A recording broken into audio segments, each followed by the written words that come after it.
Ayúdame.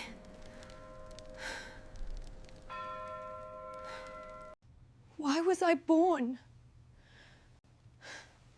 Why am I so ugly? Water.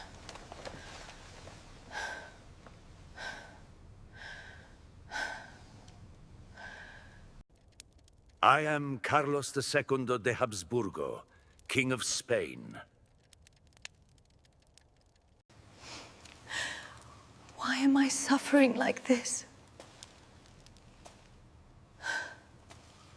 Hey guys, tonight we step into the shadowy corridors of the Alcázar Palace, where the air is thick with the scent of lavender and something that could make even the strongest among us step back. Right now, Princess Margarita Teresa is approaching, but you won't just hear the sound of her footsteps, you'll feel a pungent wave, a mix of long-rotted fish, mouldy fabric, and a cold, metallic tang that sends chills racing across your skin. This is not a work of imagination. It is the grotesque product of generations of inbreeding, where pure blood became the perfect recipe for a genetic nightmare. Her face, as if lifted from an aristocratic portrait, hides distorted features, weary eyes, and a body odor so overwhelming you wouldn't survive for long if you stood too close. So, before you get comfortable, take a moment to like the video and subscribe, but only if you genuinely enjoy what I do here. Tell me where you are watching this video from and what time it is where you are, so I can picture my audience scattered all across the world. Now, dim the lights. Maybe turn on a fan for that soft background hum. And let's ease into tonight's journey together. In the summer of 1680, Madrid seemed to be wrapped in a stifling blanket of heat, so heavy that even breathing became an effort. In the sky above, the sun scorched every cobblestone, and its glare reflected off the ancient walls of the Alcázar Palace, making them glow like embers. Inside, within the vast and dimly lit halls, the scent of lavender and rosewater was sprayed everywhere to mask the musty odor of the old stone.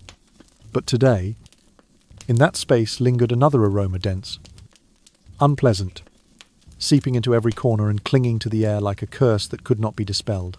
The faint sound of footsteps echoed on the marble floor, and the courtiers, long accustomed to luxury and strict etiquette, could not hide their instinctive reactions, covering their noses, turning away, or stepping aside.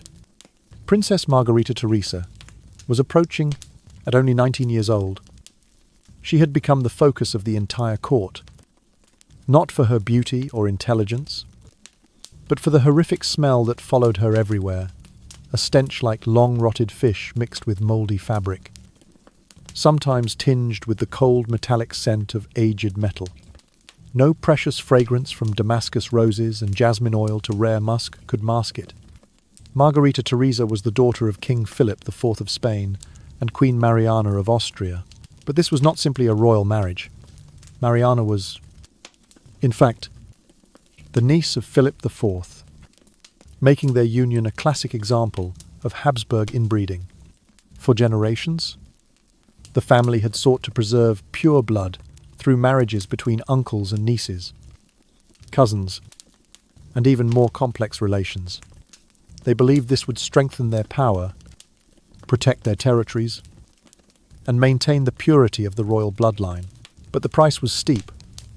Hereditary diseases and physical deformities became increasingly apparent in their descendants. As a child, Margarita Teresa had been expected to embody the continuity of the royal house. She grew up in gilded rooms, cared for by wet nurses, attended by ladies-in-waiting, and taught courtly etiquette from the moment she could walk. But signs of frailty soon emerged.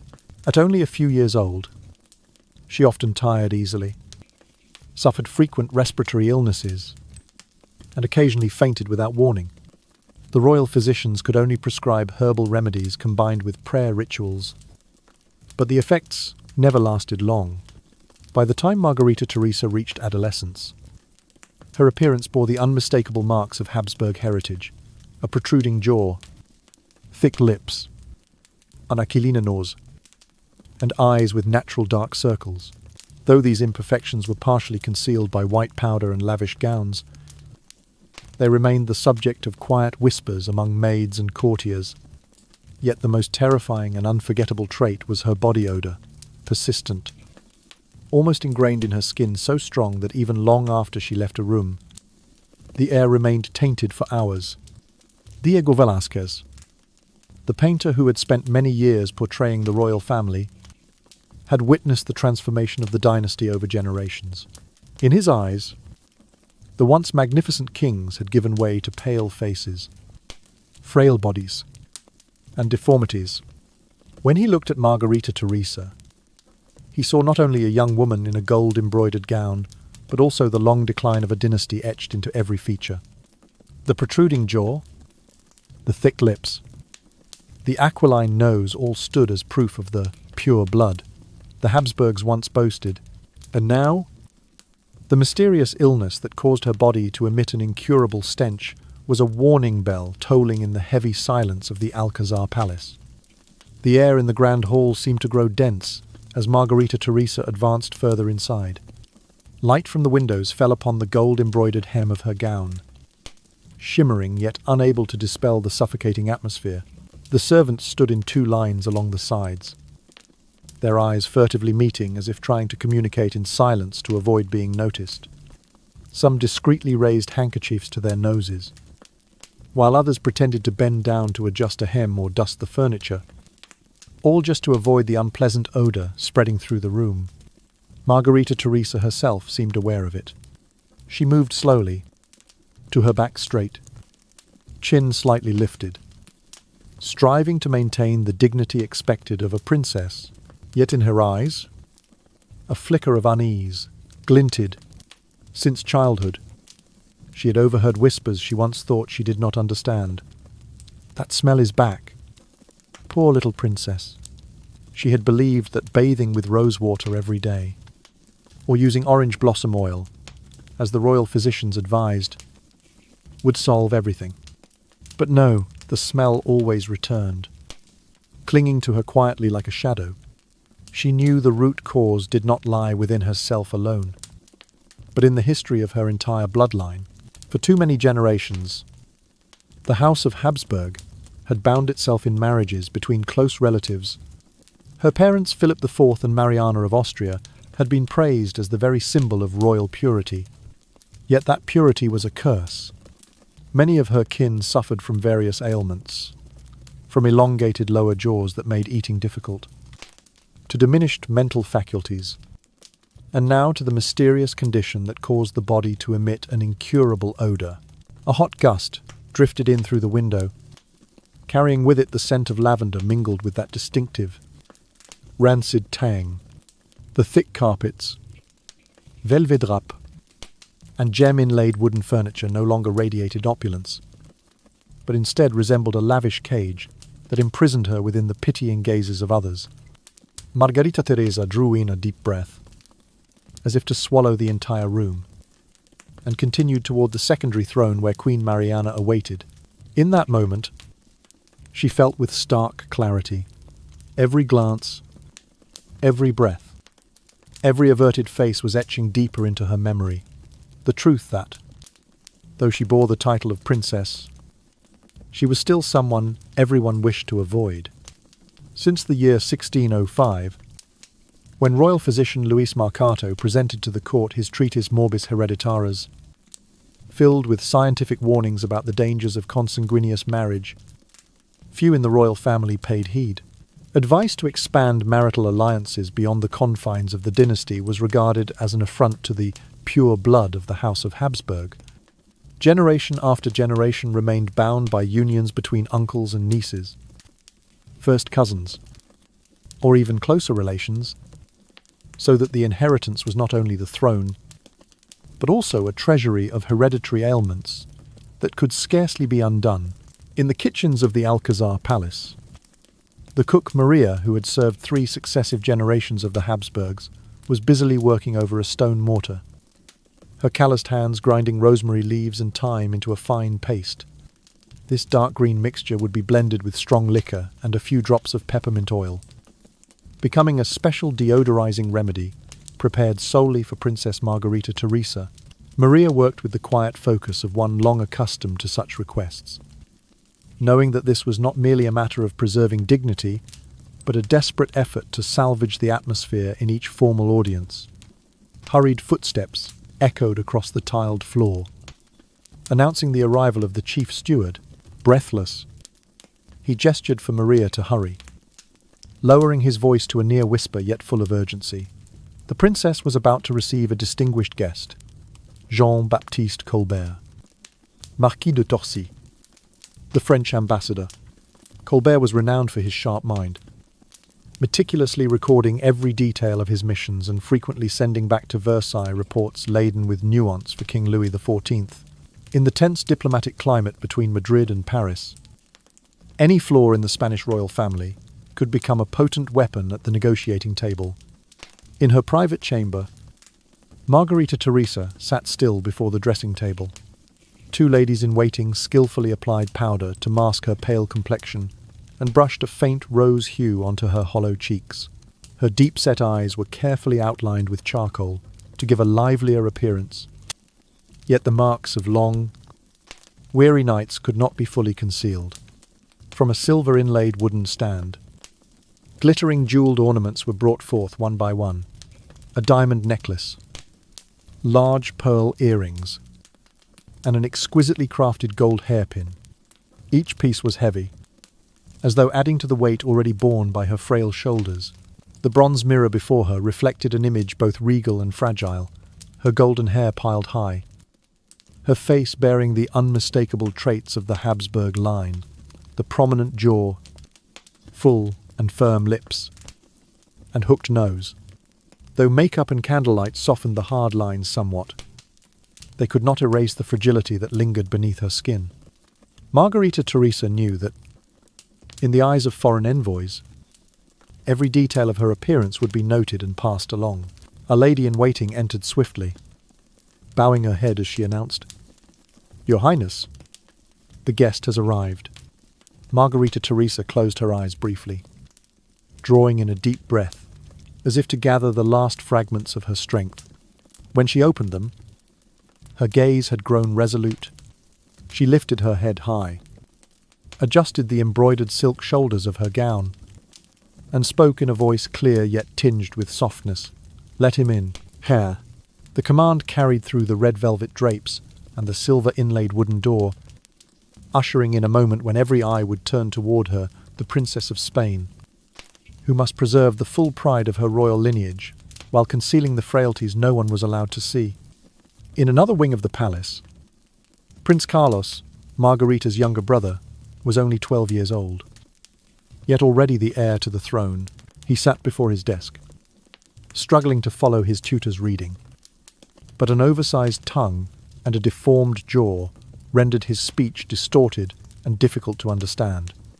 Every sound he made seemed to labor its way past an invisible barrier. His legs, weakened and misshapen by rickets, ached with each movement, and sudden seizures sent tremors through his frail frame. His intellect developed far more slowly than that of other noble children his age, turning each lesson into an exhausting ordeal. From the large window, Carlos gazed out into the royal gardens, where healthy young nobles ran, played at mock horseback riding, or tossed balls to one another. It was a lively world, full of laughter, but forever beyond his reach. In his clouded eyes flickered both longing and a resigned sorrow. Even a simple winter cold could threaten his life, making every game and every joy an unattainable luxury. Meanwhile, in the palace's main council chamber, King Philip IV, now aged and burdened with illness, leaned back against the high-backed throne, his face deeply lined, his voice, hoarse but still carrying the weight of a sovereign, filled the room. Opposite him stood the Prime Minister, the Duke of Medina, a man both loyal and unflinchingly pragmatic. Bowing, The Duke spoke in a firm tone. "Your Majesty, it is time to arrange a marriage for Prince Carlos without delay. To secure the succession, any hesitation will plunge the throne into instability." "Hi." The king remained silent for a long moment. In his eyes glimmered the weight of inner conflict. He knew well his son's condition. A frail body, a mind lacking sharpness, and almost no likelihood of producing an heir. Yet the Habsburg obsession with a pure bloodline had been ingrained in every decision of the court. For generations, it had been not only a source of pride, but also the boundary that set them apart from all other royal houses. At last, the king nodded slightly, his voice slow yet firm. "Seek candidates from the royal families of France, Austria, and Portugal. This blood must remain unchanged." His words fell with the weight of a sentence, one that condemned not only Prince Carlos, but also the generations yet to come. The Duke of Medina immediately recorded the order. He knew all too well that this requirement would greatly limit the pool of potential brides, and that it meant the threat of hereditary illness would never be eradicated. But within the court, no one dared oppose the king. Preserving the pure bloodline was considered the foundation of their power, and any other sacrifice, even the health or happiness of the heir, was acceptable. Beyond the council chamber doors, courtiers had already begun whispering among themselves. They understood that Prince Carlos's marriage would not be merely a royal event, but also a political instrument, a signal to courts across Europe. Every gaze, from Paris to Vienna, would follow each step of this plan.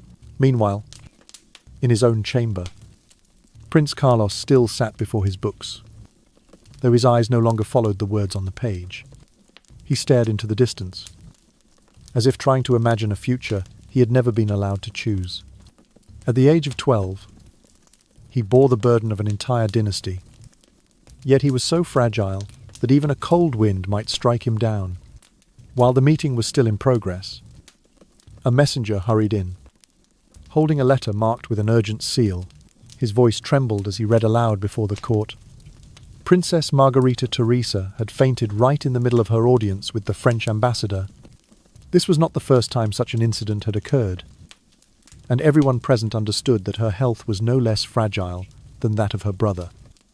Prince Carlos. A heavy wave of silence swept through the hall, as if every discussion that had taken place moments earlier had suddenly lost its meaning. King Philip IV immediately rose, abandoning the meeting, his face shadowed with a gloom he could not conceal.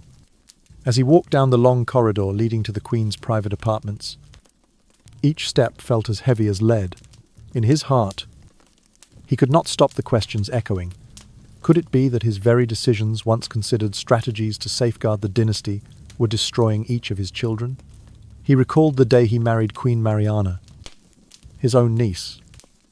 As a testament to the tightly bound bloodline of the House of Habsburg, he had believed that close-kin marriage would strengthen power and preserve the purity of royal blood.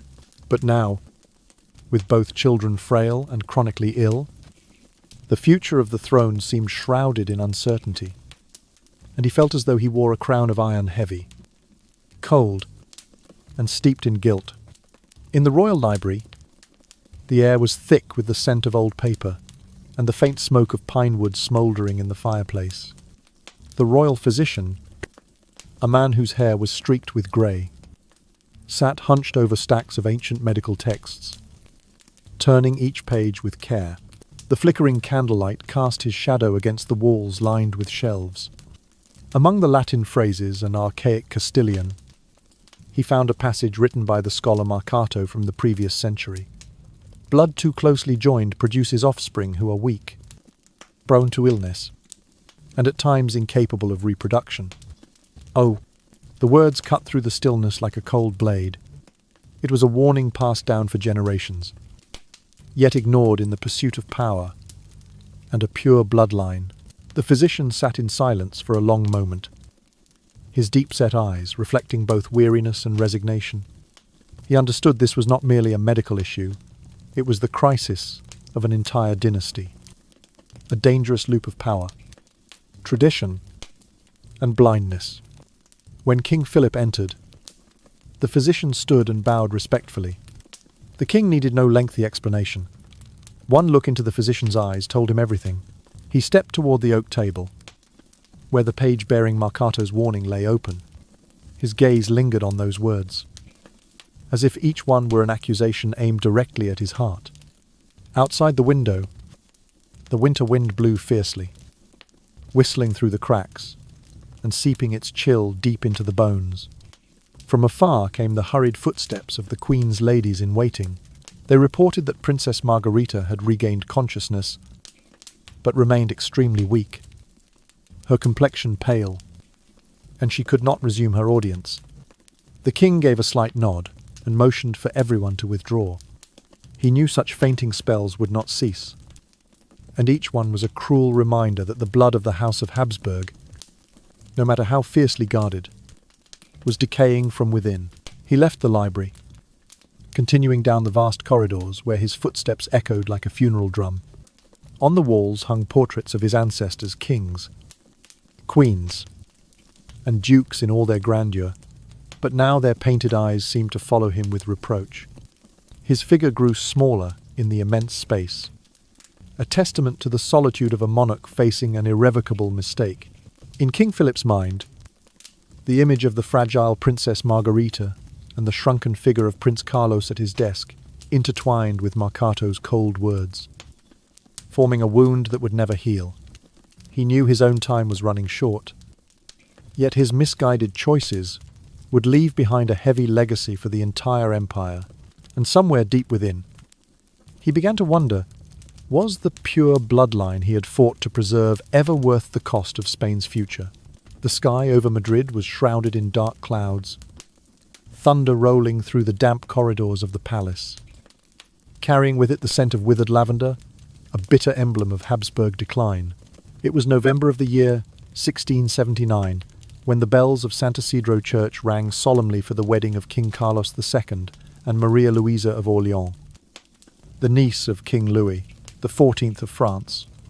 The new bride had arrived in Madrid less than a week before, and on the day she first saw her future husband, tears welled in her eyes.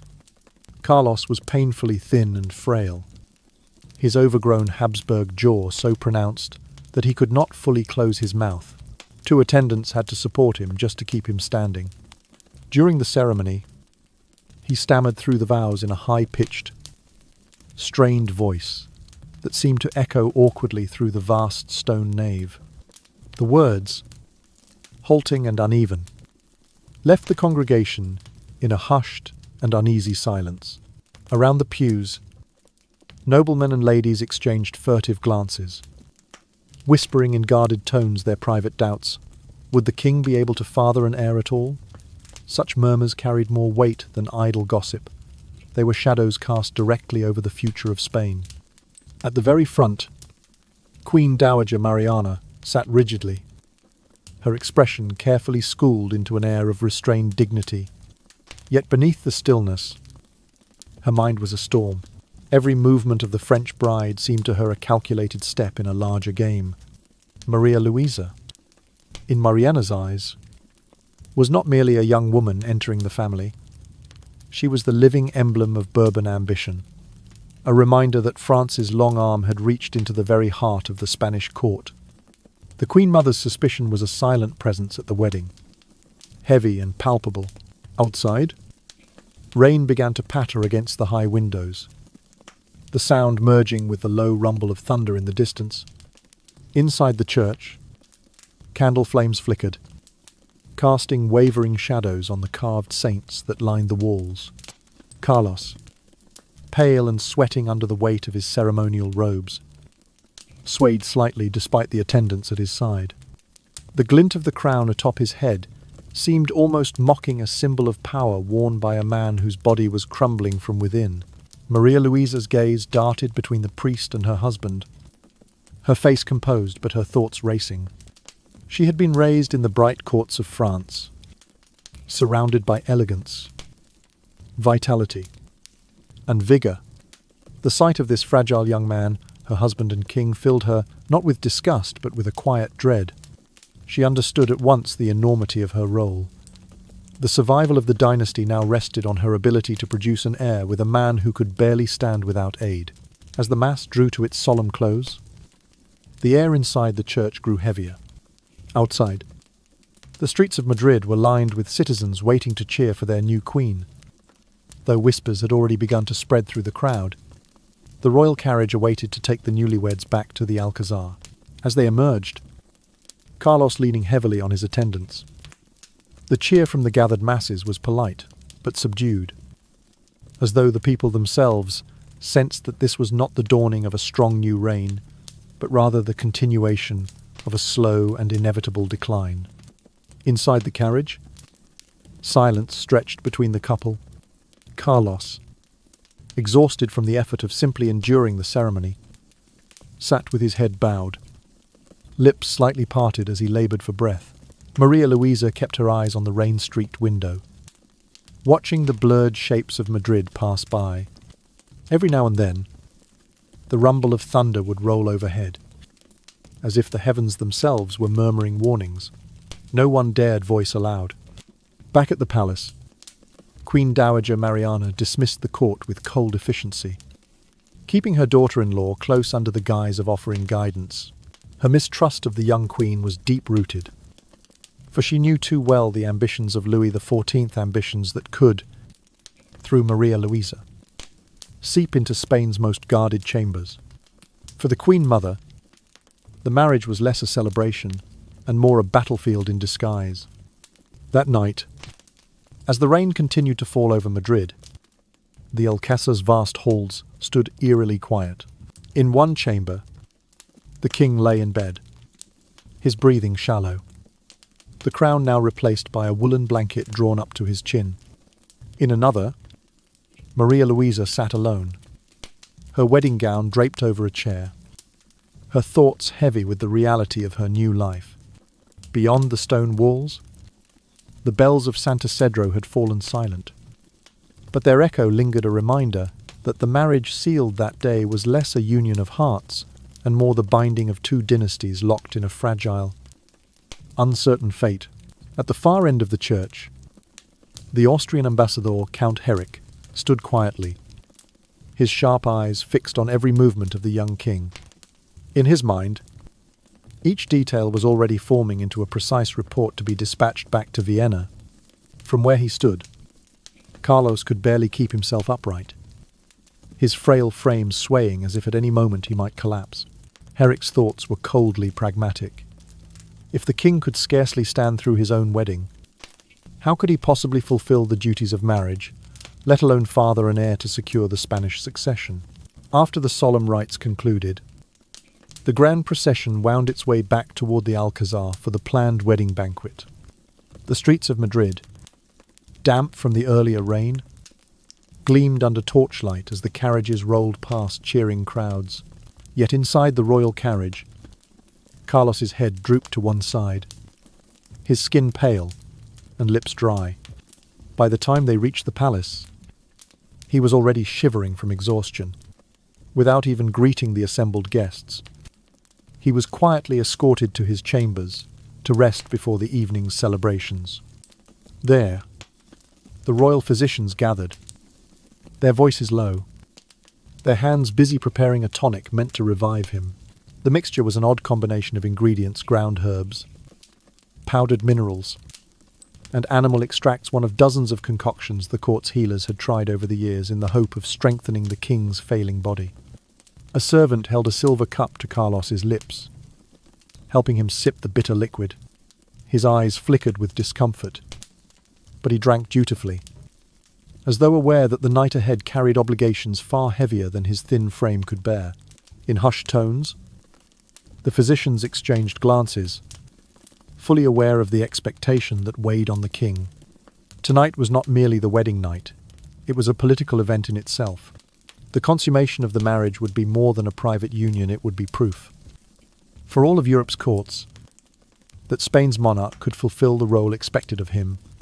Meanwhile, in the grand hall of the Alcázar, The banquet tables stretched endlessly beneath glittering chandeliers, roasted meats, exotic fruits, and sugared delicacies filled silver platters. The scent of spice and honey mingling in the air. Golden goblets clinked in toasts to the young royal couple. Laughter and polite conversation echoed under the painted ceilings. Yet a subtle tension wove through the room. Many eyes, discreet but watchful, turned toward the high table where the king's place sat empty. When Carlos finally appeared, escorted by attendants, he moved slowly, his gait unsteady. The courtiers rose to acknowledge him. But the moment their eyes took in his fragile posture and sunken cheeks, the applause seemed to soften. He lowered himself into his chair with visible effort, his ornate robes weighing heavily on his shoulders. Before him, a gold-rimmed bowl of broth steamed gently, yet he made no move toward the hearty meats or fruits piled nearby.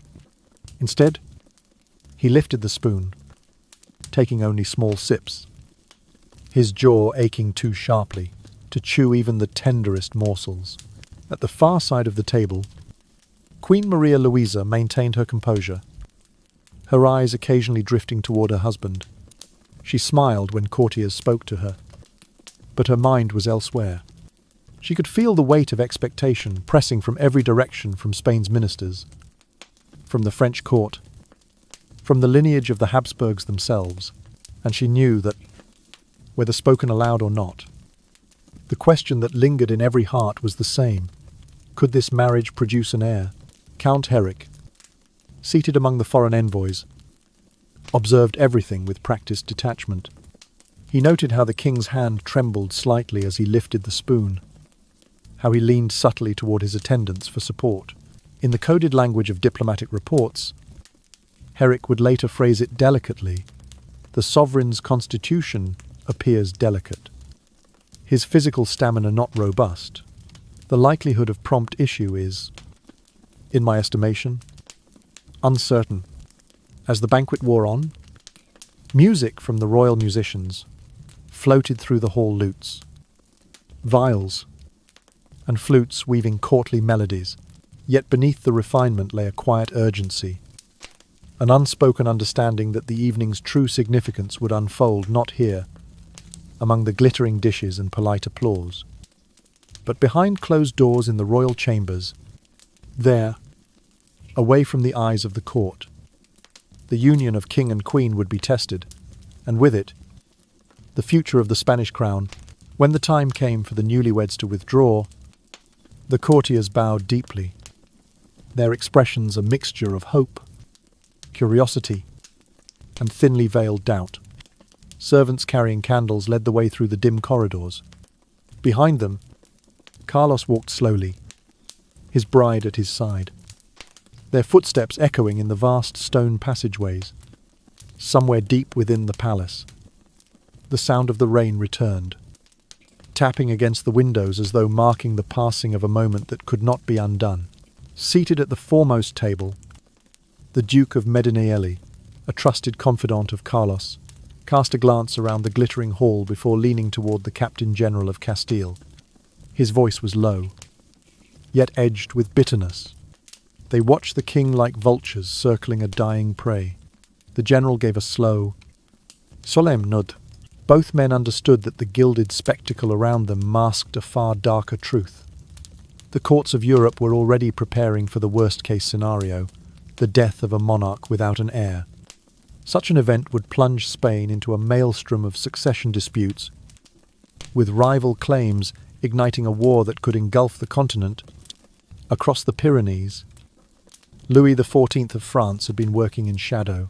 Over the years, he had woven an intricate web of alliances, signed secret agreements, and secured pledges from sympathetic courts. His aim was clear. When the Spanish throne became vacant, France would be ready to move with swiftness and force. In the dance of dynasties, timing was everything, and Louis intended to strike at the precise moment when Spain was weakest.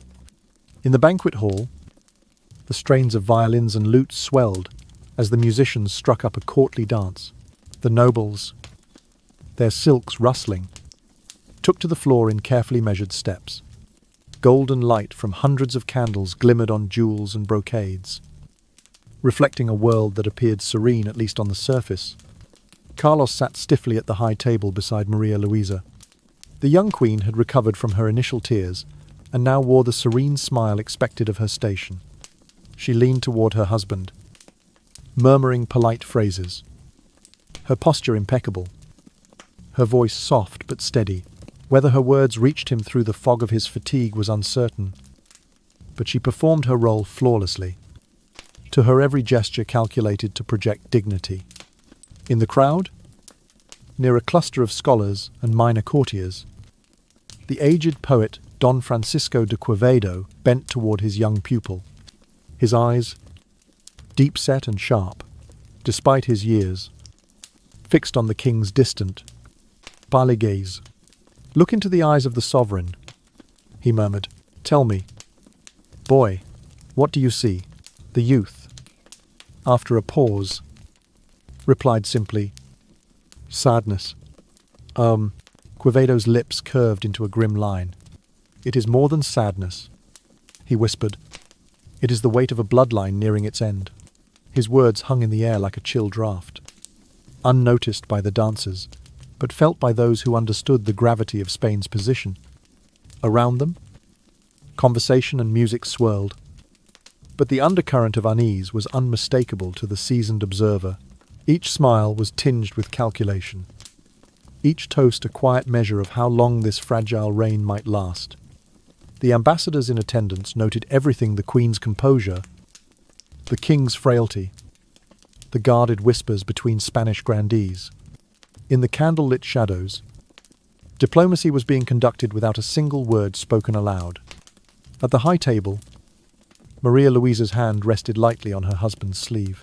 She spoke again, this time with a faint note of reassurance in her tone, as if trying to draw him out of the heavy silence that seemed to press upon him. Carlos responded with a faint nod, his lips forming a few syllables before he fell quiet once more. The exchange was brief, but for those watching closely, it was enough to confirm what they already suspected. The young monarch's strength was ebbing.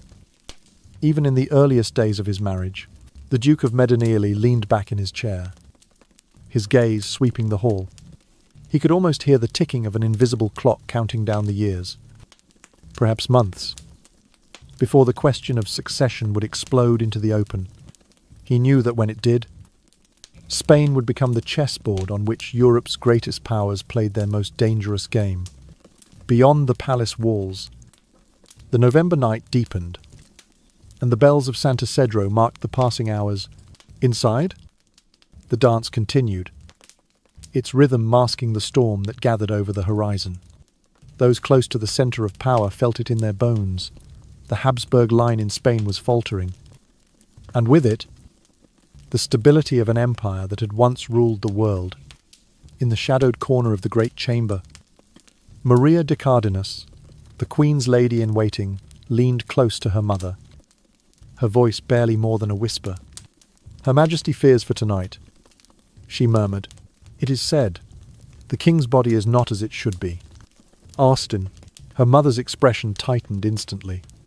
"Not here," she cautioned, glancing toward the clusters of courtiers and attendants who might overhear. But both women knew the truth behind the rumors. Within the labyrinth of the palace, behind closed doors and heavy curtains, the whispers grew even darker. Some claimed the king suffered from impotence. Others insisted he bore physical deformities, perhaps even sterility. All agreed that such conditions were the bitter fruit of a bloodline wound so tightly upon itself that it had begun to unravel from within. Yet ceremony demanded that the night proceed without deviation. By the unwritten laws of the court, the consummation of the royal marriage was no private affair. The act itself would not be directly witnessed. The dignity of the monarch forbade it. But its progress would be closely monitored by trusted officials and physicians. For Spain, this night was not merely a personal union. It was a matter of dynastic survival. As the bells of Santa Cedro tolled the hour before midnight, The royal household moved with quiet efficiency. The young couple was escorted through candlelit corridors toward the nuptial chamber.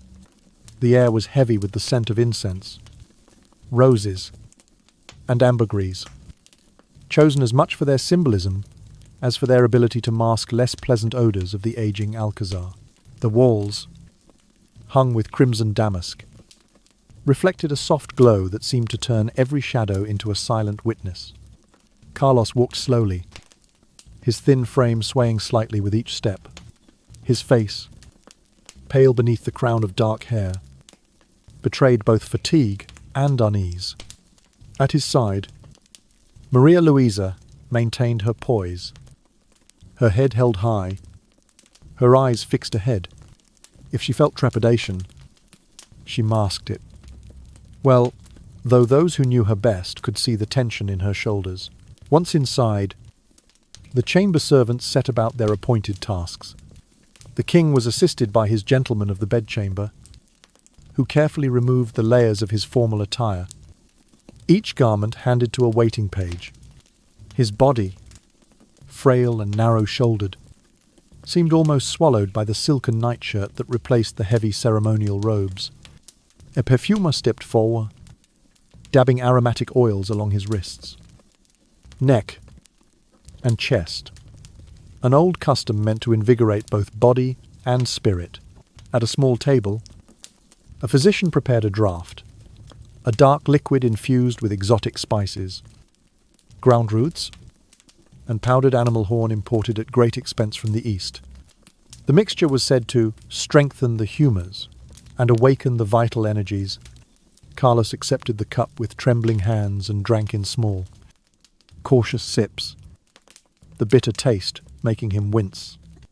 Across the room, Maria Luisa's ladies tended to the queen with equal care.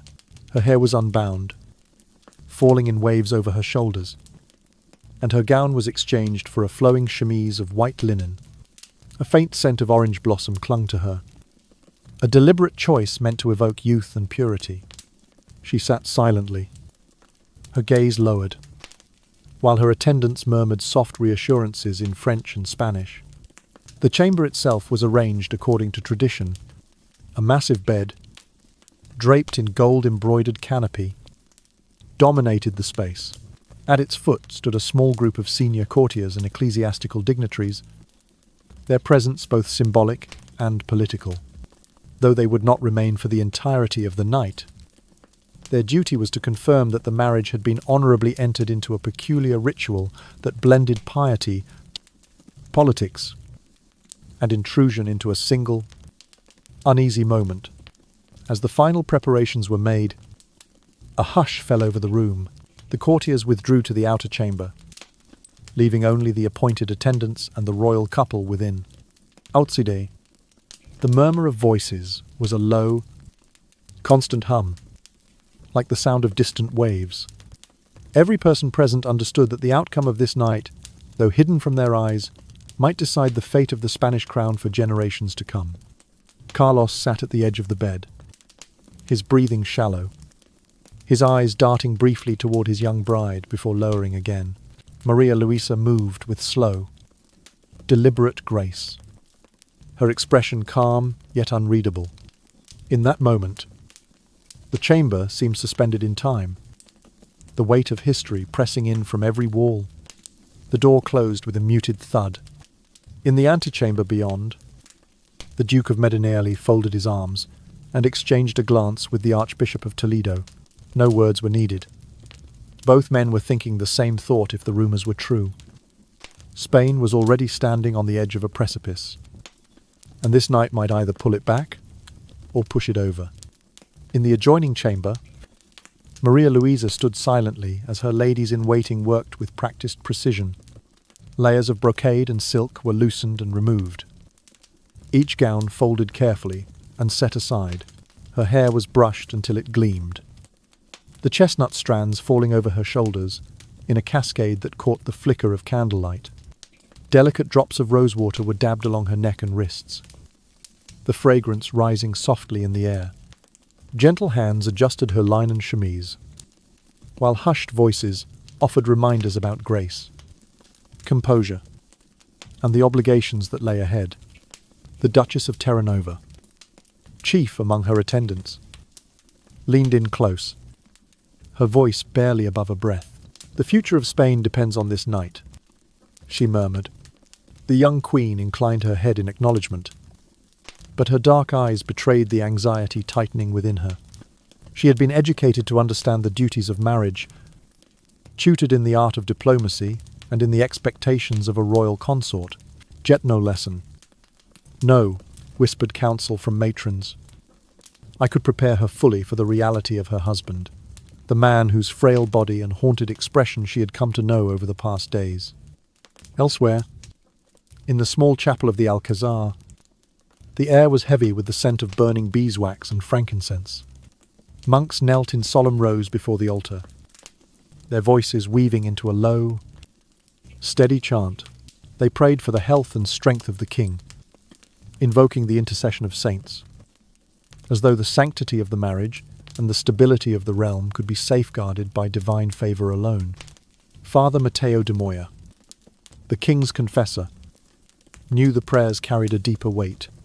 He had listened to Carlos in moments of unguarded confession, when the mask of kingship slipped to reveal the turmoil beneath: shame, fear, and a gnawing certainty that he might fail not merely as a husband, but as a monarch entrusted with the continuation of a centuries-old dynasty. The burden was relentless, a silent adversary that no scripture could fully dispel. In his study, far from the murmured devotions, the royal physician, Juan Bautista Juanini, bent over a large leather-bound ledger, his pen scratched steadily across the page, recording the details that others dared not speak aloud. The king's affliction, he wrote, was not the work of evil spirits or an imbalance of the humours, as the old physicians might have claimed. Rather, it was the predictable outcome of generations of consanguineous unions, each one tightening the genetic knot instead of loosening it. Defects that should have been bred out had instead been concentrated, magnified, and passed forward a silent legacy, written into the very structure of the royal body. He paused, dipping the quill into ink, and considered his words carefully. What he documented now would one day become a testament not only to the king's condition, but to the price paid by dynasties that had treated bloodlines as fortresses rather than as living, breathing legacies. His handwriting was steady, clinical, yet behind the measured strokes lay the same unease that gripped the court, the knowledge that the king's frailty was not a temporary malady, but an inheritance carved into his very frame. Meanwhile, preparations in both chambers moved toward their inevitable convergence. In the Queen's room, the last adjustments were made. A final smoothing of the bed linens, a few words of encouragement, a fleeting smile from one lady to another. In the king's quarters, the soft rustle of attendants stepping back signalled that their part was done. The corridors between them were lit by tall candles, their flames bending in the faint draughts that whispered through the palace. Footsteps approached from opposite ends, one procession carrying the young queen toward her destiny, the other guiding the weary king toward the same. The air seemed to grow heavier with each passing moment, as though the very stones of the Alcázar understood that what would happen or fail to happen behind the gilded doors of the nuptial chamber would ripple far beyond the lives of the two who entered. Outside, the night pressed close against the palace walls. The city of Madrid lay quiet under the watch of a cold moon, unaware that within the royal residence, centuries of power and ambition teetered on the edge of uncertainty. In the chapel, the prayers continued, their rhythm unbroken, while in the physician's study, ink still glistened wet on the page, a silent record of a truth too dangerous to speak aloud. And in the Queen's heart, beneath the careful layers of composure, the fear remained that she was stepping into a role where duty and hope stood on fragile ground, and that the man she had married, for all his titles and divine right, was already at war with the limits of his own body. By morning, the whispers had already taken on the weight of truth. The palace corridors hummed with low, careful voices, servants exchanging glances before bowing and stepping aside. No official inspection of the marriage bed was ordered, no linen displayed as proof. But everyone from the scullery maid to the grandest noble seemed to know. Some murmured that the king had been too frail, others that fear had paralyzed him. The bolder ones claimed bluntly that he was incapable altogether, beyond the Alcázar. In the salons and embassies of Europe, the news spread with a sharper edge. The prospect of a Spanish monarch without an heir was no mere courtly scandal, it was a political crisis in the making. Without a child to inherit the Spanish throne, and the sprawling empire it commanded would become the prize in a dangerous game of succession, one that could plunge the continent into war. Weeks passed, then months. Seasons turned. The tension did not ease. It thickened, as though the air itself carried the weight of expectation. With every passing day, the urgency grew. Advisors and royal relatives pressed for remedies. Physicians from across Spain and beyond its borders arrived with chests of powders, vials of oils, and scrolls of prescriptions. They offered herbal infusions brewed from rare mountain plants, charms inscribed with sacred names, and tinctures thick with metallic glint from alchemical experiments. When these failed, the treatments turned stranger, darker. One apothecary proposed a regimen of bathing in waters steeped with exotic spices and ground gemstones. Another claimed a talisman of gold and bone, worn beneath the royal garments, would restore vigor. There were whispered rites involving prayer and anointing. Mingled with pagan superstitions, the church officially condemned, but privately tolerated in desperation. The most grotesque of all came from an old Castilian folk practice, revived under the guise of tradition. At dawn, in a guarded courtyard, a bleating goat was brought forth and slaughtered. The king, pale and unsteady, was instructed to immerse his lower body in the steaming blood, the metallic scent clinging to the cold morning air. It was said to awaken vitality, to infuse a man with the animal's strength. Carlos endured it in silence, the steam rising around his drawn face. But when the ritual ended, nothing had changed. Time, relentless, marched on. The queen bore the quiet strain with outward grace. Yet in private her eyes betrayed a sadness she could not confess. Court gossip, once merely curious, grew cruel. Foreign ambassadors filed coded reports back to their sovereigns, noting the unresolved matter of succession in careful diplomatic phrasing. Decades later, long after the candles of that court had burned to smoke, science would revisit the mystery that plagued Spain. Scholars and physicians examining the historical records suggested that Carlos may have suffered from a combination of recessive genetic disorders, woven into his bloodline by generations of intermarriage. Among the possibilities was Klinefelter syndrome, in which an extra chromosome alters physical and reproductive development. Another was androgen insensitivity, where the body fails to respond to male hormones. These conditions could account for the puzzle that had baffled his contemporaries. The king's unusual appearance, his delayed mental development, and most damning for the survival of his dynasty, his sterility. In the flickering light of the 17th century, such truths were unknowable. But for Carlos, the effect was the same. A crown without an heir, a marriage without a child, and a kingdom where every heartbeat of the monarch felt like the ticking of a clock toward an inevitable crisis. Within the walls of the palace, life continued with all the rigid ceremony of the Habsburg court.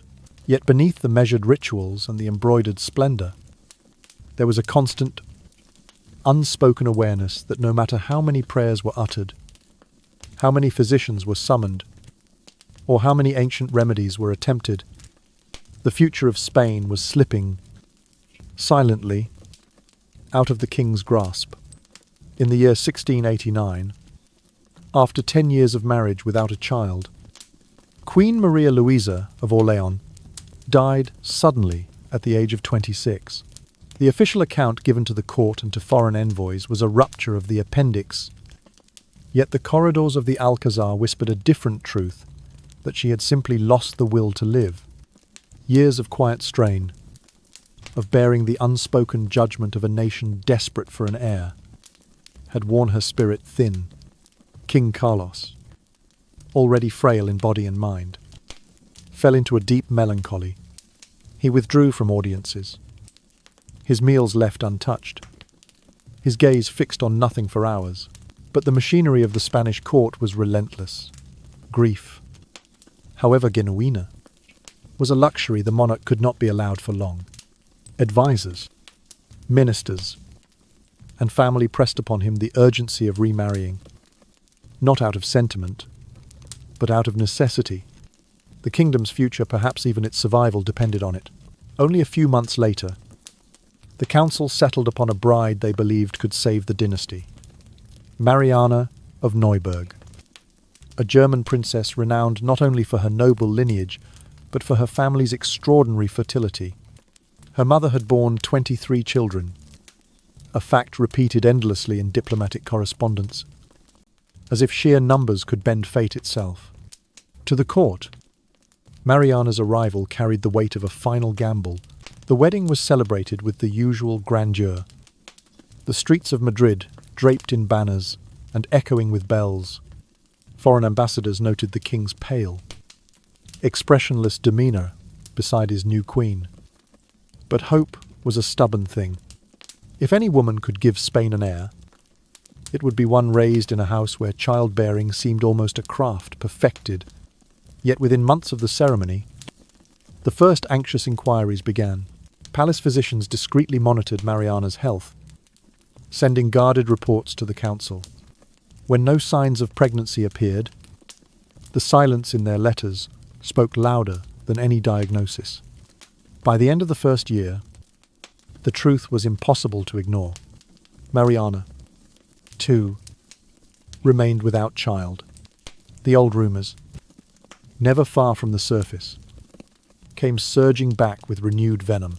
Whispers of the king's incapacity passed from servant to servant, from noble to noble, always in hushed tones, but with the inevitability of smoke finding its way through cracks. Ministers who had once spoken confidently of securing the succession now avoided the topic altogether. The mood within the palace shifted not to open panic, but to a heavy, the constant disappointment that seemed to settle into the very stones of the royal chambers. Foreign courts took careful note. Reports from Paris, Vienna, and London spoke in measured language of the unresolved matter of the Spanish succession. But beneath those words was the same conclusion. Time was running out. Carlos, for his part, appeared unchanged to the untrained eye, still the same hesitant figure in brocade and lace, moving stiffly through rituals that had long outlived their meaning. But those who served closest to him saw the toll. His health, never robust, began to falter further. Fatigue shadowed his every step. Illnesses lingered longer than before. The effort to maintain the facade of kingship seemed to drain him more than ruling itself. Mariana bore the disappointment with a polished composure. Though she was far from spared the sting of the court's scrutiny, she knew that her worth, in the eyes of Spain's grandees, depended on the life she could carry within her. Behind closed doors, she endured the same invasive prescriptions, strange tonics, and whispered blessings that had failed her predecessor. None of it mattered. By the turn of the decade, the court no longer pretended optimism. Conversations about succession shifted from when to what if. Diplomats plotted contingencies. Generals quietly gauged loyalties. Every child born to a royal cousin in France or Austria was weighed in the balance of future claims to the Spanish crown. Still, the king clung to routine, presiding over councils, attending masses, and appearing at ceremonies, all under the watchful gaze of a Europe preparing for the storm his death might unleash. For all the splendour of the court, for all the processions and feasts, a shadow hung over the house of Habsburg. And though no one dared say it aloud in the royal presence, the truth was clear to all. The line was ending, and nothing could be done to save it. In the year 1689, after 10 years of marriage without a child, Queen Maria Louisa of Orleans died suddenly at the age of 26. The official account given to the court and to foreign envoys was a rupture of the appendix, yet the corridors of the Alcázar whispered a different truth, that she had simply lost the will to live. Years of quiet strain, of bearing the unspoken judgment of a nation desperate for an heir, had worn her spirit thin. King Carlos, already frail in body and mind, fell into a deep melancholy. He withdrew from audiences, his meals left untouched, his gaze fixed on nothing for hours. But the machinery of the Spanish court was relentless. Grief, however genuine, was a luxury. The monarch could not be allowed for long. Advisors, ministers, and family pressed upon him the urgency of remarrying, not out of sentiment, but out of necessity. The kingdom's future, perhaps even its survival, depended on it. Only a few months later, the council settled upon a bride they believed could save the dynasty. Mariana of Neuburg, a German princess, renowned not only for her noble lineage, but for her family's extraordinary fertility. Her mother had borne 23 children, a fact repeated endlessly in diplomatic correspondence, as if sheer numbers could bend fate itself. To the court, Mariana's arrival carried the weight of a final gamble. The wedding was celebrated with the usual grandeur, the streets of Madrid draped in banners and echoing with bells. Foreign ambassadors noted the king's pale, expressionless demeanour beside his new queen. But hope was a stubborn thing. If any woman could give Spain an heir, it would be one raised in a house where childbearing seemed almost a craft perfected. Yet, within months of the ceremony, the first anxious inquiries began. Palace physicians discreetly monitored Mariana's health, sending guarded reports to the council. When no signs of pregnancy appeared, the silence in their letters spoke louder than any diagnosis. By the end of the first year, the truth was impossible to ignore. Mariana, too, remained without child. The old rumours, never far from the surface, came surging back with renewed venom. Whispers of the king's incapacity passed from servant to servant, from noble to noble, always in hushed tones, but with the inevitability of smoke finding its way through cracks. Ministers who had once spoken confidently of securing the succession now avoided the topic altogether. The mood within the palace shifted not to open panic, but to a heavy, constant disappointment that seemed to settle into the very stones of the royal chambers. Foreign courts took careful note. Reports from Paris, Vienna, and London spoke in measured language of the unresolved matter of the Spanish succession. But beneath those words was the same conclusion. Time was running out. Carlos, for his part, appeared unchanged to the untrained eye, still the same hesitant figure in brocade and lace, moving stiffly through rituals that had long outlived their meaning. But those who served closest to him saw the toll. His health, never robust, began to falter further. Fatigue shadowed his every step. Illnesses lingered longer than before. The effort to maintain the facade of kingship seemed to drain him more than ruling itself. Mariana bore the disappointment with a polished composure. Though she was far from spared the sting of the court's scrutiny, she knew that her worth in the eyes of Spain's grandees depended on the life she could carry within her.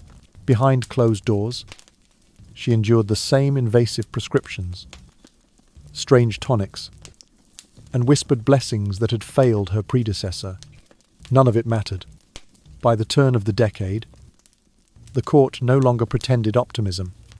Conversations about succession shifted from when to what if. Diplomats plotted contingencies. Generals quietly gauged loyalties. Every child born to a royal cousin in France or Austria was weighed in the balance of future claims to the Spanish crown. Still, the king clung to routine, presiding over councils, attending masses, and appearing at ceremonies, all under the watchful gaze of a Europe preparing for the storm his death might unleash.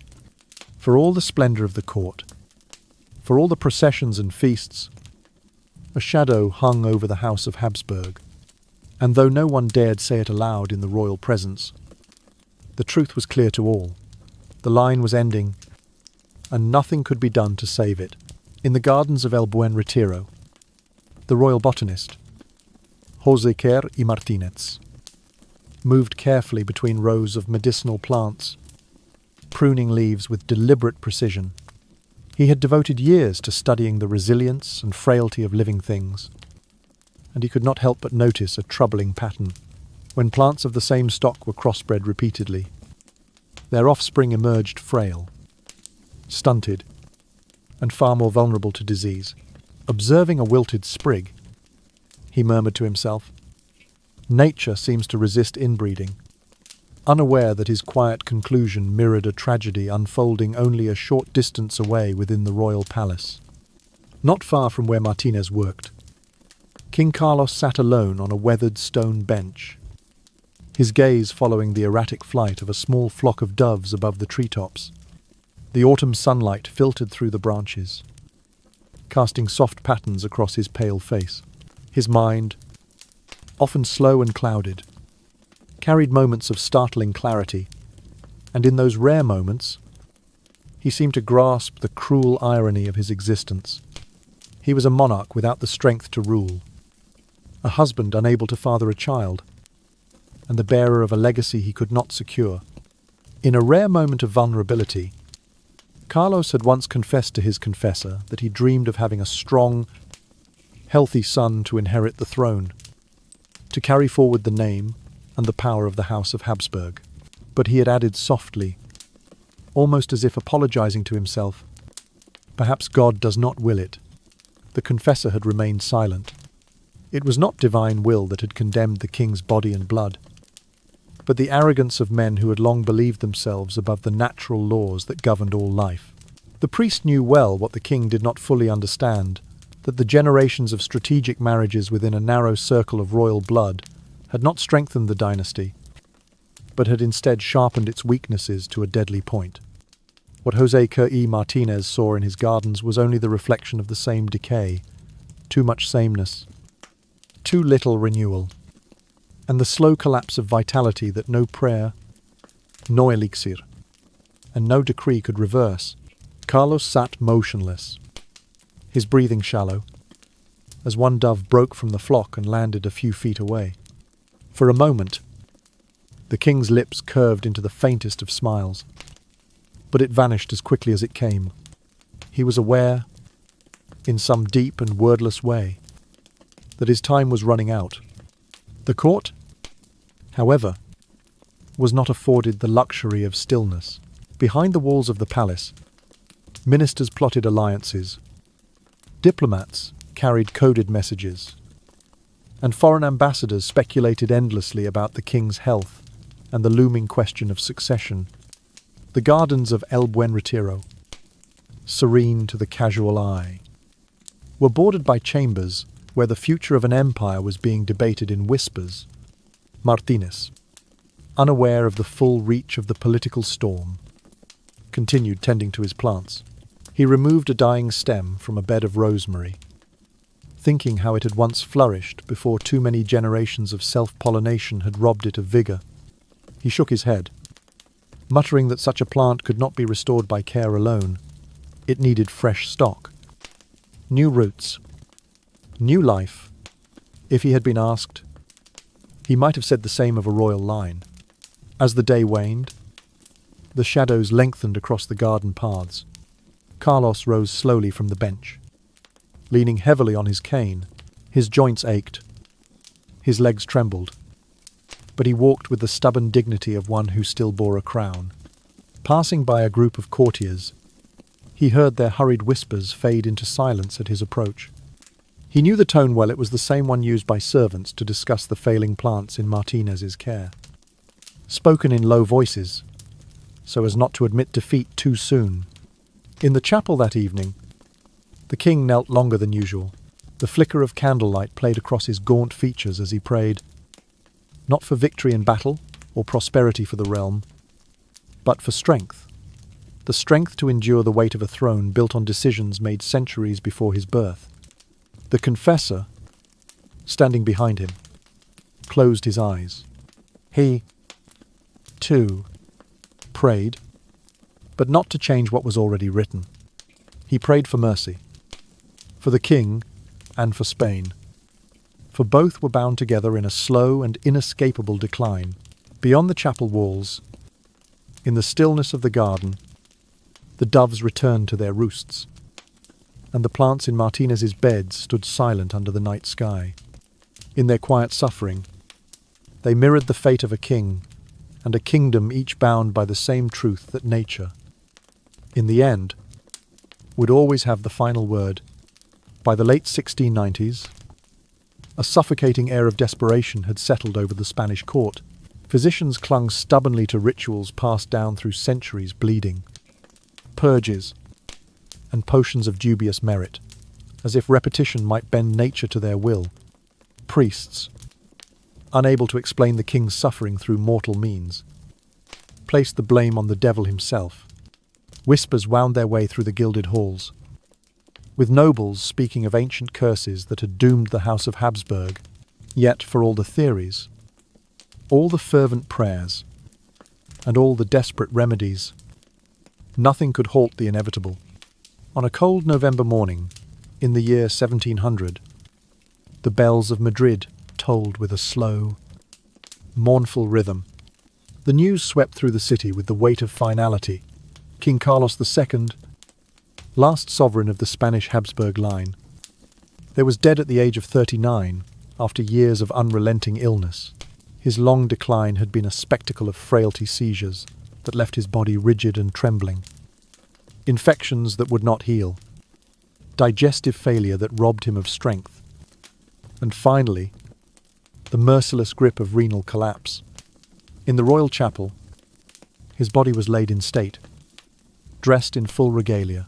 Candlelight flickered across the cold marble, casting pale glows upon the lifeless form of a monarch whose reign had been marked less by conquest than by the slow disintegration of his own body and kingdom.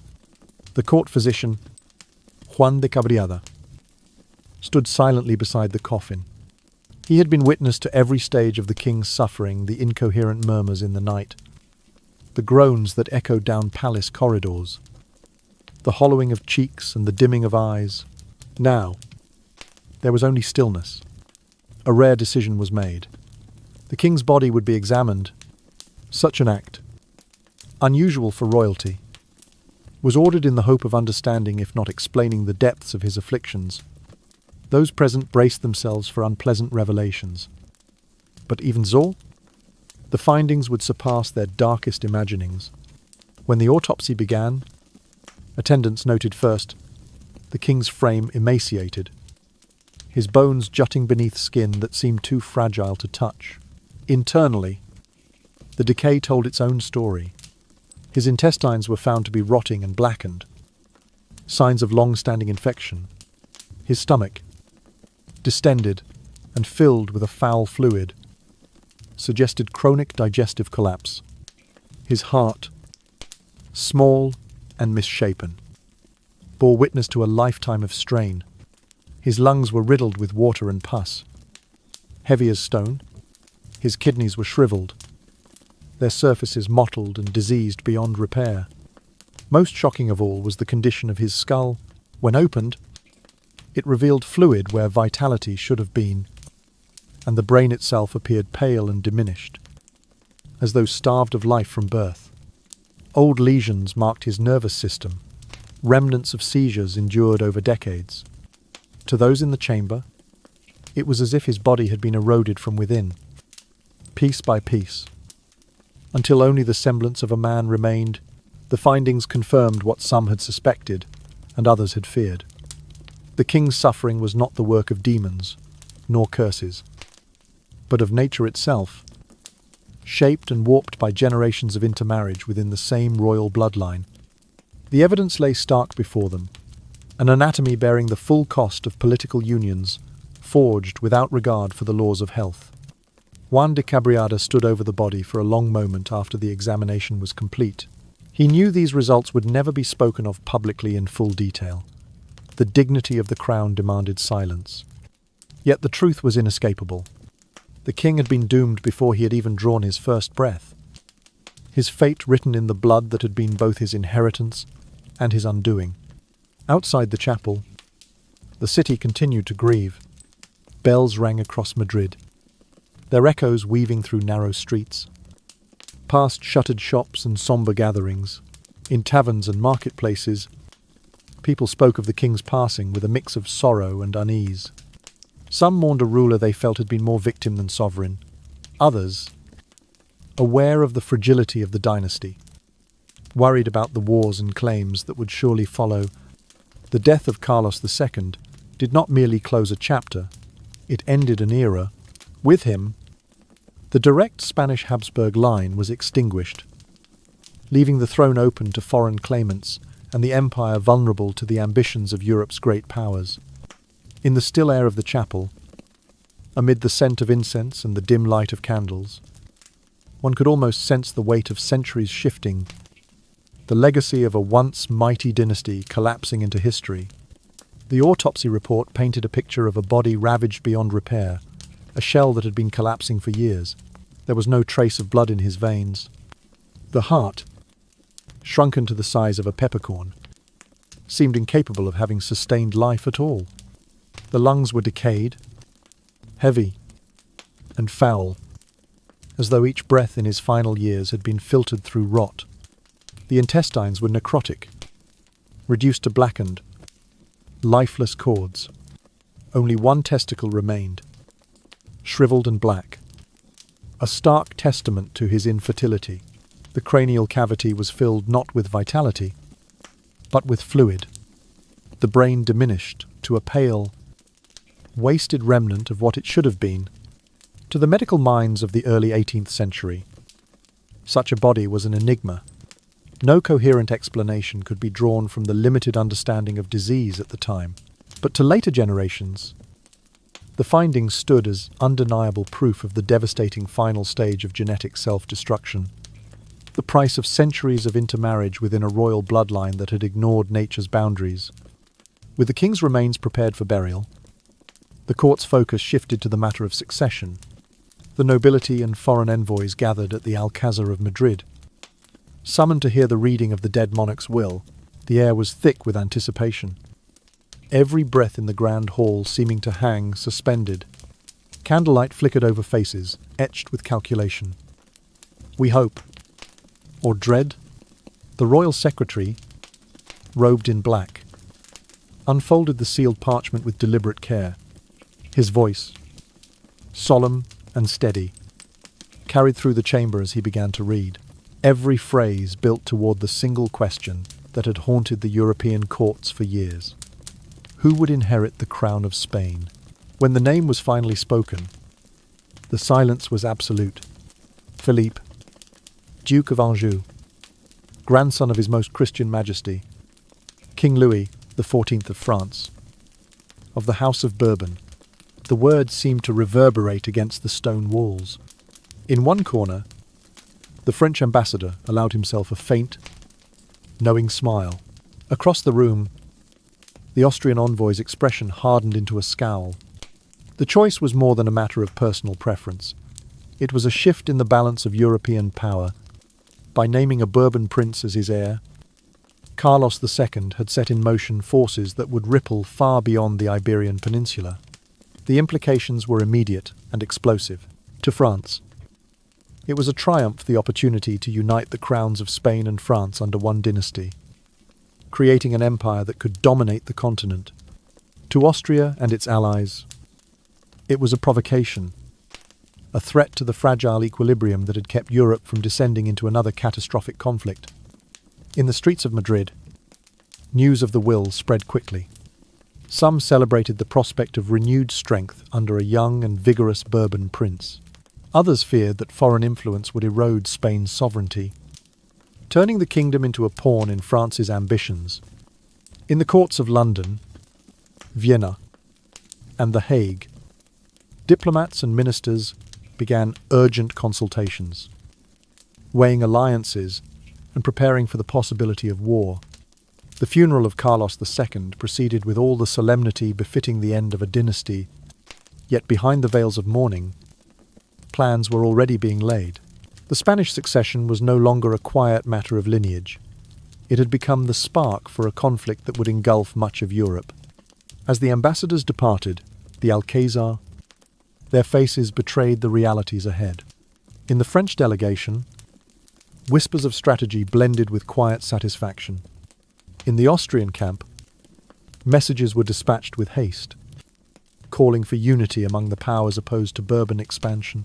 In England, the possibility of a Bourbon Spain was viewed with deep suspicion, and the drums of war began to beat. The War of the Spanish Succession was now inevitable. The death of one frail king had unleashed a struggle that would last more than a decade, drawing in nations from across the continent and even reaching colonial territories overseas. Philippe of Anjou, still scarcely more than a boy, would find himself at the centre of this storm. His claim to the throne defended and contested on battlefields far from Madrid. For Spain, the passing of Carlos II marked not only the end of the Habsburg era, but also the beginning of a new chapter written in the language of war, diplomacy, and shifting alliances. The legacy of his reign, a kingdom weakened by disease, inbreeding, and political stagnation, now lay in the hands of a foreign prince. Whether this would herald renewal or further decline was a question only the coming years of conflict could answer. Beneath the web of political maneuvering, everyone understood the deeper truth. The Spanish branch of the House of Habsburg had reached its biological end. The once prized pure blood that had been a source of dynastic pride had become its greatest fragility. This was not a dynasty brought down by war, invasion, or revolution, but by a genetic time bomb, set and primed over countless generations of intermarriage.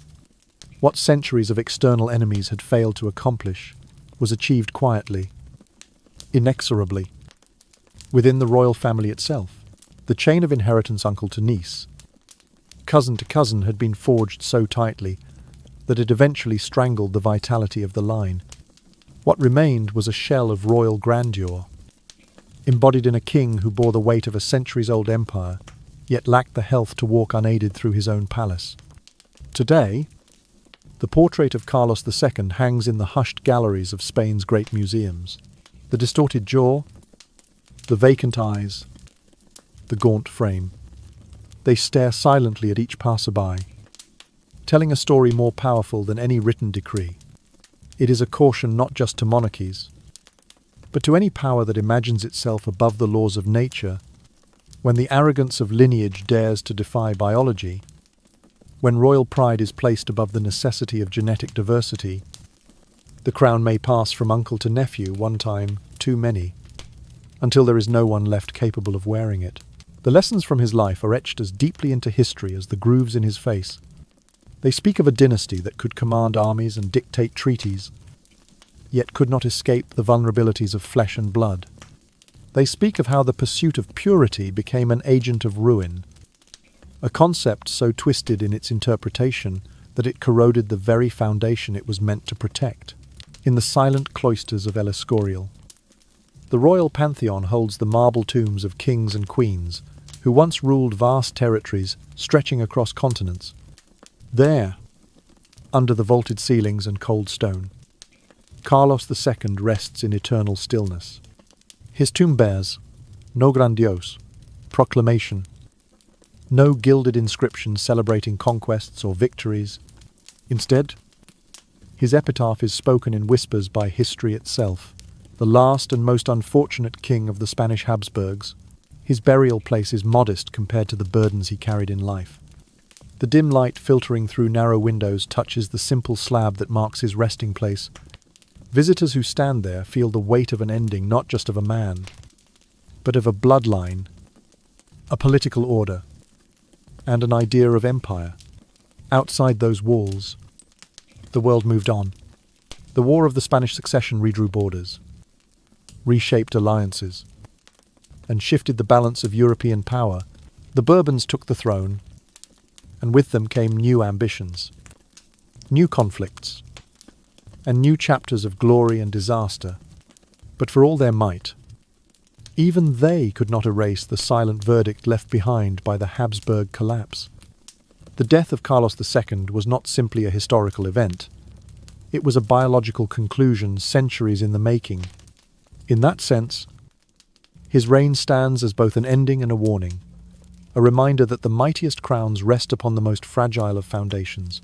No dynasty, however divine it may claim to be, you can stand if it denies the basic truths written in its own blood. In the quiet of El Escorial, surrounded by the tombs of rulers whose reigns stretched back to Spain's golden age, the story of Carlos II becomes something more than the tale of one man's suffering. It becomes a parable about the cost of pride, the limits of power, and the inevitability of nature's law. His reign, marked by fragility and decline, did not end with the roar of battle, but with the whisper of inevitability and the closing of a door that would never again be opened to the Habsburgs of Spain. Through the story of King Carlos II and the fall of the Spanish Habsburgs, we see an invaluable lesson. Power, prestige, and the purity of bloodlines cannot defy the laws of nature. Inbreeding, whether within a royal family or any other community, increases the risk of accumulating recessive genes that cause disease, leading to severe deterioration in both the physical and mental health of future generations. In the case of the Habsburgs, generations of marriages between close relatives created a slow-burning genetic time bomb, and Carlos II was the living proof of its consequences. A frail body, limited intellect, and, ultimately, the end of an entire dynasty. The greatest value this video brings is a warning about the limits of human power in the face of nature. No matter how powerful you are, no matter how much land, armies, or gold you possess, you cannot alter the fundamental principles of biology. When political power overrides science, when the pride of a royal lineage matters more than the health of future generations, the price to pay is an entire legacy buried in the ground. From this story, we learn that a true legacy lies not only in thrones or territories, but also in the health and survival of generations to come. A family line, a nation, or even a community can only remain strong if it respects genetic diversity, opens itself to exchange, and places long-term benefits above the stubborn pursuit of purity. Inbreeding not only affects individual health, but can also weaken an entire system if it continues over many generations. This is not just a problem of ancient royal families, but a lesson that remains relevant for modern society. In any organization, if it closes its doors and merely repeats itself without accepting new resources and fresh ideas, decline is inevitable. Therefore, when looking at the portrait of King Carlos II hanging in a museum with his weary face and empty gaze, we see not only a personal tragedy but also the image of a system eroding from within. And that is the ultimate reminder that, for any legacy to endure, it must be built on a foundation that is sound physically, mentally, and morally.